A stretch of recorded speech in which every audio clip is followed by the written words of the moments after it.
a big between the DVD release and the live opening and the IMAX. This is a big a lot of stuff. A lot of stuff. Yeah, it's not a typical opening. It's just not just a Friday. That's right. Or even a holiday, you know. But that must have taken a lot of planning. Yeah, I mean, it's still happening. You know, I mean, we're this notion of the entire world will open at the same instant. 9 a.m. New York time is 0 hour.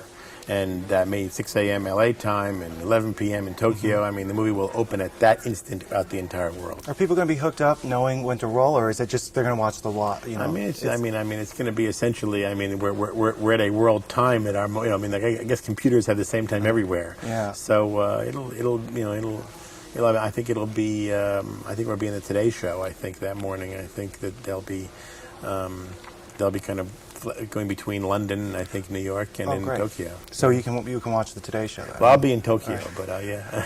Well, I was just plugging the Today Show. That's right. Yeah, you know, and that hasn't been done before. I wonder.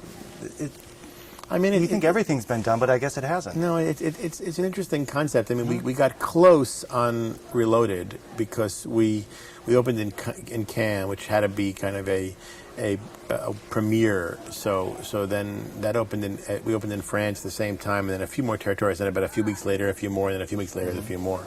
And I think X-Men went with a bunch of territories, but not the whole world at the exact moment. You know? You know, and speaking of going back to DVD, I want to ask you, you're perfect for this. It's changed filmmaking, I think, quite a bit. I mean, when you're going out and setting up a project, now you have to think probably DVD as well as the movie. Well, even on The Matrix, we realized that we wanted to be able to have, you know, we believed in what DVD could be, so we were able to put on the first movie a crew that was really composed of Bill Pope's son, who was Bill Pope is a cinematographer, who actually shot B-roll, as what we call kind of behind the scenes, every single day of the first movie, which allowed us to really make incredible features on the first Matrix DVD, which was the first DVD to sell 1 million units, and which they always told us helped sell DVD machines. And so we continue with that same idea on Revolutions and on Reloaded, which was essentially which is one movie, where we had crews shooting every day, every unit, every place, in Australia, in Northern California, visual effects, the prop houses, everything. So we had really incredible material to work with, so that the DVD is full of features that are really good and not just thrown on there just to fill space, you know.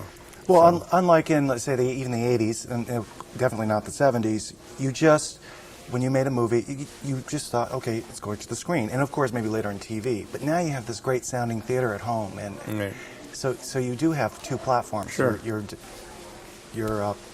not planning to, or, you know. Yeah, sure. But, well, we plan for the DVD. I mean, the DVD for Revolutions we're planning now. And the boys have some ideas for, next fall, we'll do a really big 3-part, you know, 1, 2, 3 of all the 3 movies with they have some great ideas for what they're going to include in that. So, I mean, that'll be another thing we'll do, but it won't be, the story's still over, but there'll be more features that we're trying to work out with now. Now, in this installment, you have a lot more action. You up the ante on that. And, I mean, that's quite an undertaking. One of those scenes, the scene where it's long. I mean, it's a 17-minute sequence. Is it 17 minutes long? Yeah. That's a lot of time. And all CGI. And it is as far as at this moment right now in 2003. This is as advanced as a film can be. This is as far as it goes. This is it, and it doesn't go. I mean, maybe even 6 months from now, maybe more, maybe 5 years. But at this moment in time, this is as far as it goes. This is everything you can do at this time, and it's all there in front of you. Are you excited to see what's going to be out there in 6 months?